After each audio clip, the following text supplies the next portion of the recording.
Cey o sifflé la rokander den de en demi-finale ka deuxième demi-finale fii ci Ndorong Seereer wala Ndorong Djilor diggante Sell bu Ndaw ak Gandia Moundé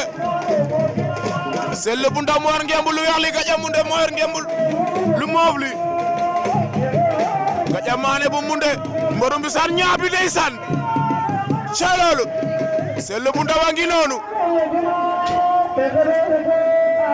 lamb ak la mu lambo danaa la dëkkatul fen cey Alliance Diène en finale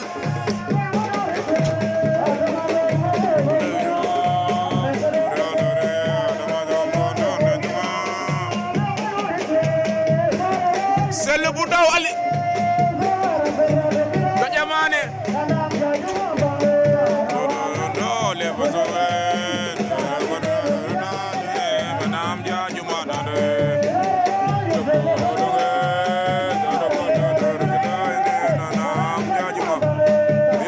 Sell bu Ndaw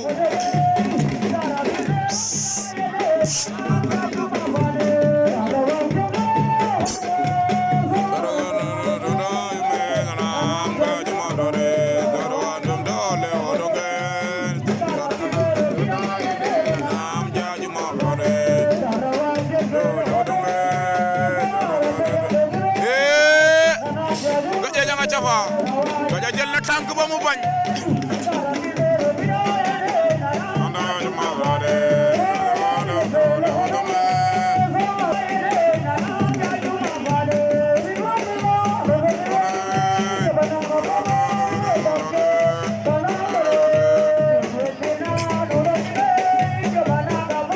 cey njom Sell bu Ndaw Gandia Moundé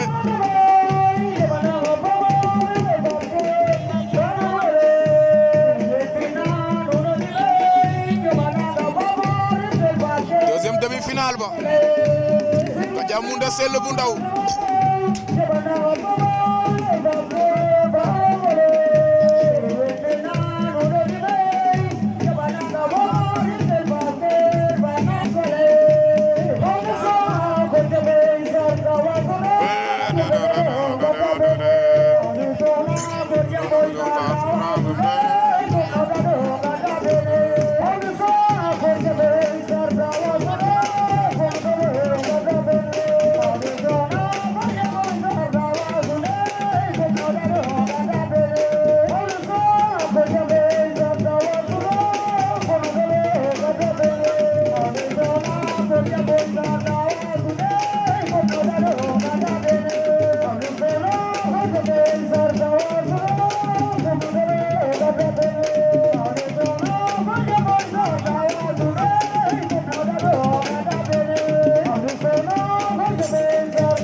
Sell bu Ndaw Gandia Mané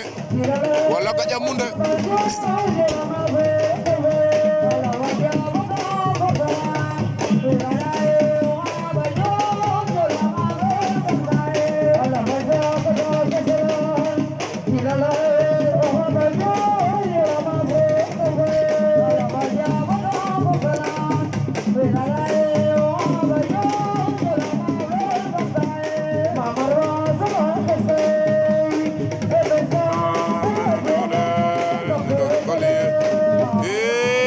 Gandia nga ca faana Sele bu ndaw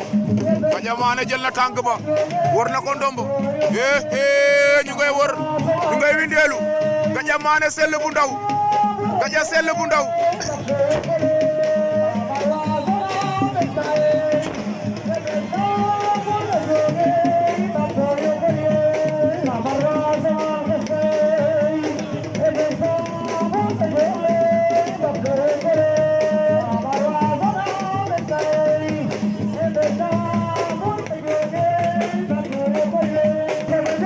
Sele bu ndaw am na benn avertissement 1-1 ñoom ñaar ku ne am na benn wala mi-temps anu na rota bara spe combat fa le anu ne Sele bu ndaw am na benn avertissement Sele bu ndaw demi-finale poids lourd bi ci Ndorong Séeréer wala Ndorong Djilor Gandia Mané Sele bu ndaw deuxième demi-finale Alliance Diène en finale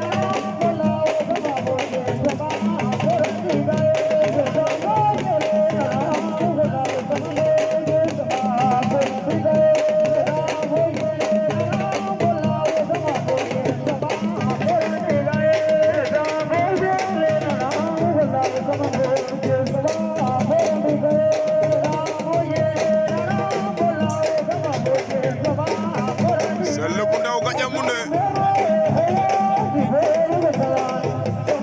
Gora maa ngi lay bëgg di la kontaane borom Mbour le grand marieur c'est loolu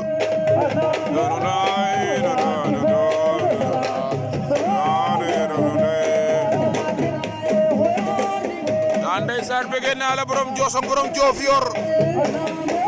c'est loolu di bëgg waa Diofior yëpp bëgg fan sa club Doudou Sané ba grand Abdel bëgg naa la borom Kaolack borom Mali borom Thiès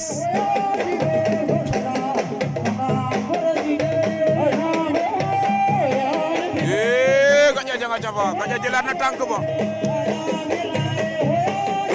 Gandia arbitre Gandia Mané zongale na ko Sele bu ndaw zongale na ko Sele bu ndaw mi le grand zongoleur a gi noonu ki ma mun a zongale sey loolu